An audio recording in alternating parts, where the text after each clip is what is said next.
I promise you do not understand how bad the Save America Act actually is. This is the national voter ID bill that's currently being debated in the Senate.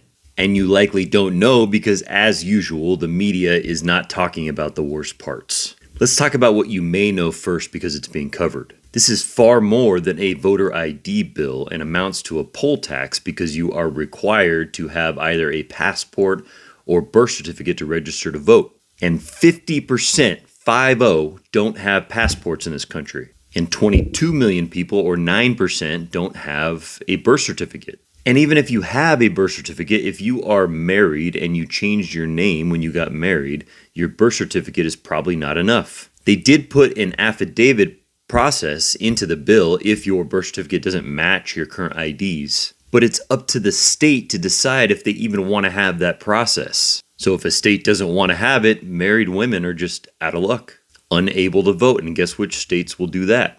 And I would imagine that at least this portion would have a hard time getting through the Supreme Court, but that won't be decided before the 2026 election. And if it does, it will have already disenfranchised millions of married women.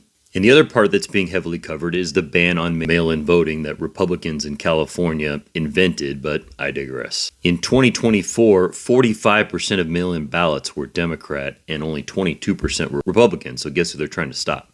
Now, right about now, you might be thinking, well, Tony, you just told us that the bill includes the suppression of women, minority, and senior votes. How could it possibly get worse? Well, it does. The bill includes a provision that any individual can sue an election official at the state or local level if they believe that the law is not being enforced. Guess which districts will likely end up bogged down in lawsuits? And how many people are going to want to work for local registrars of voters after this? These offices are not that well funded and would have a hard time defending themselves. Let's keep going.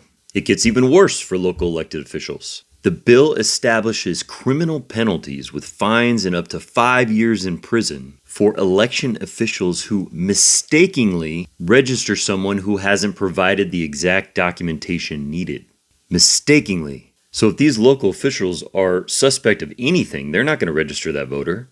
And now onward to the worst of it, federal data harvesting and likely manipulation. Every state will be required to turn over their voter rolls to the Department of Justice for verification. Once they have it in their database, they can run it through their famous citizenship verification tools. It then gives a centralized board in DC the power to say to a state like California, 50,000 of your voters are unverified. California might then reasonably ask, how do you know?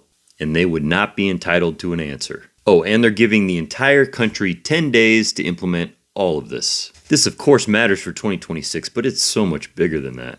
I've already said that 2024 was likely our last free and fair election. Well, this solidifies it. And I think Trump will do anything like threatening to use war powers instead to get it passed. And guys, if you don't mind, please go ahead and subscribe to my Substack. That's where all of my sources are, and the link's in the bio. Thanks.